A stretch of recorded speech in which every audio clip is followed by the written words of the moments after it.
Hi అండి. అమ్మమ్మ నాయమ్మ గార్డెన్కి స్వాగతం అండి.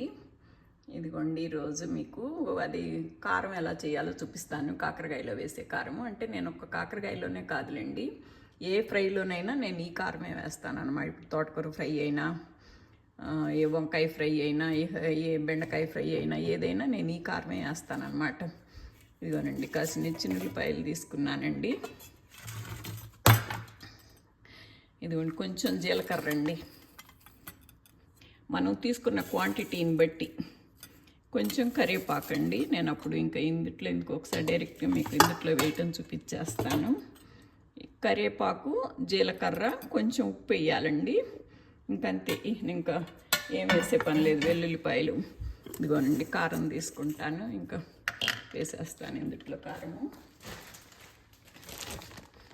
ఇదిగోనండి నాకు ఈ కారం కూడాను నాకు ఇండియా నుంచే వచ్చిద్దండి. వాళ్ళు ఆర్గానిక్ మిరపకాయలు తీసుకొని రోకళ్ళ కారం మిషన్లో దంపించుకొని పంపిస్తారండి మా ఆడబిడ్డ గారి పిల్లలు, అంటే అంకుల్ వాళ్ళ మేనగోడళ్ళు అనమాట.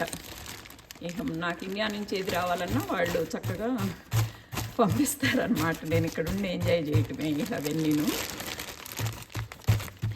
కాకపోతే కారం ఒకసారి అవన్నీ వేసి కొడితే నాకు వాసన పోయి బాగుండదని ఫ్రెష్గా ఎప్పుడప్పుడు చేసుకుంటాను అనమాట. ఎప్పుడప్పుడు అంటే అలాగని మరి వారానికి అలా చెయ్యనులేండి. ఇదిగోండి కారం వేస్తున్నాను. నెలకి 2 నెలలు వస్తుందండి నేను కనుక కారం కనుక కొట్టుకున్నానంటే. ఇదిగోండి చాలా తక్కువ నేను కారం వాడేది. ఇది కూడాను చూసారా రంగు మీరు, ఇది బెంగళూరు మిరపకాయల కారం అంటారు, కాశ్మీరీ చిల్లీ అండి అదండి. బాగా ఎర్రగా ఉంటుంది, మంట ఉండదు అన్నమాట. కూరలు చుట్టానికి బాగుంటుంది, బట్ మంట అయితే అంత ఉండదు. ఆ కారమే నేను అదే వాడతాను, అందుకని వాళ్ళు నాకు అదే పంపిస్తారు.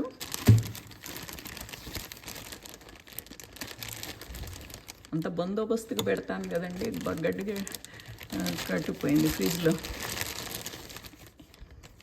నాకు అసలు కొంచెం చాలు వద్దంటానండి, వాళ్ళు ఏదో అభిమానం కొద్ది ఎక్కువ పంపిస్తారు, నాకు మిగిలిపోతూ ఉంటుంది అన్నమాట ఇది. ఇదిగోండి ఈ చిన్న మిక్సీలో కూడా నేను సగానికి కూడా వేయలేదండి కారము.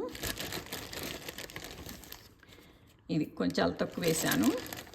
వీటికైతే నాకు వెల్లుల్లిపాయలు అన్నీ ఒక 5-6 కంటే పట్టవండి. మీరు ఇదే తర్వాత నాకు ఇదే కేజీ లెక్కన కొలతలు కూడా ఉన్నాయండి, నేను లాస్ట్లో పెడతాను మీకు. కేజీ మిరపకాయలకి ఎంత కారం, ఎన్ని వెల్లుల్లిపాయలు, ఎంత జీలకర్ర ఎంత వేయాలనేది. ఇప్పుడు కొంచెమే కనుక నేను సుమారు వేస్తున్నానండి. ఇదిగోండి వెల్లుల్లిపాయలు, ఇవి జీలకర్ర, ఇదిగోండి ఇక్కడ వేసేసాం కదా, ఇదే వేస్తాను ఇంకొకటి ఎందుకు. ఇదిగోండి జీలకర్ర, కొంచెం కరివేపాకండి. కరివేపాకు కూడా నాకు ఇది ఇండియా నుంచే వచ్చిద్దండి. ఇది ఆరబెట్టి ఇంట్లో ఎండలో కాకుండా ఇంట్లో నీడలో ఆరబెట్టి ఇది చేతితోటే ఇలా నలుపుతారండి, మిక్సీ వేసే పని లేదు. ఫస్ట్లో నాకు మిక్సీ వేసి పంపించేవాళ్ళు, మెత్తగా ఉంటుంది. అంత మెత్తగా అవసరం లేదు. పైగా మనకి వీళ్ళు కూడా పట్టుకుంటారండి పోటాఫెంటిలో కూడా, అంత పౌడర్లు అలా తీసుకురాకూడదని. హోల్ కరివేపాకు డ్రై చేసి తీసుకొచ్చినా కూడా ఆకులు అవి కూడా తీసుకురావద్దంటారు. అందుకని నేను అటు ఇటు కాకుండా ఇలా చేతితోటే ఇలా నలిపేసి పంపించండి అంటాను, వాళ్ళు అలా పంపిస్తారనమాట. ఇదిగోండి కారం ఇంత బందోబస్తుగా పెడతా, ఫ్రిడ్జ్ వాసన రాకూడదు, ప్లస్ మనకి కూడా వాసన పోకుండా ఫ్రెష్గా ఉంటుందని. ఇదిగోనండి ఇది మళ్ళీ ఈ జిప్ లాక్, మళ్ళీ ఈ జిప్ లాక్లోను, ఇది మళ్ళీ వేరే కవర్లోను, అది మళ్ళీ ఇంకో వేరే కవర్లో, మొత్తమే 4 కవర్లలో పెట్టి పెడతానండి. నేను కొంచెం కొబ్బరి కూడా వేస్తానండి.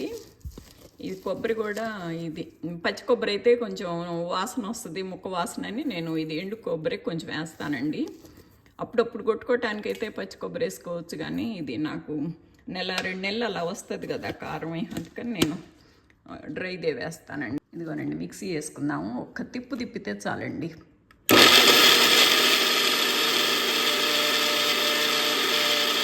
ఇంకా సరిపోయిందండి, తీసేద్దాము. ఇదిగోండి వెల్లుల్లిపాయలు అంత లావి కూడా చక్కగా మెదిగిపోయినాయండి. ఇదిగోనండి అయిపోయిందండి. ఇది ఇలా తీసేసుకోవటమేను. అసలు వంపుతుంటేనే భలే కమ్మటి వాసన వస్తుందండి. అంటే కరివేపాకు, జీలకర్ర, వెల్లుల్లిపాయ, ఉప్పు అన్నీ వేసాం కదా, మంచి వాసన వస్తుందండి. కొబ్బరి వాసన కూడా క్లియర్గా తెలుస్తుంది అసలు ఎంత బాగుందో. ఇదంతా పచ్చి కారం కదండి, మనం ఫ్రై అయినాక కూడా కూర లాస్ట్లో మనం వేసినా కానీ కొంచెం సేపు ఫ్రై చేయాలండి. ఒక 2 మినిట్స్ 3 మినిట్స్ అది ఫ్రై చేస్తే ఈ స్మెల్ అంతా కూరకి పట్టుద్ది అనమాట. ఇది కూడా కారం కూడా కొద్ది పచ్చిగా లేకుండా కొద్ది ఫ్రై అయ్యి బాగుంటుందండి. ఇట్లా మనం ఎప్పుడుదప్పుడు కొట్టుకుంటే బాగుంటుందండి. ఇప్పుడుదప్పుడు అంటే మరి రోజు అని వారానికని కాదు, కొద్ది నెలకు ఒకసారి ఇలా ఫ్రెష్గా బాగుంటుందండి. ఓకే, నా నచ్చిందా మీకు కారం? నచ్చితే కనుక please like, share and subscribe అండి. Thank you so much for watching. Thank you so much for watching.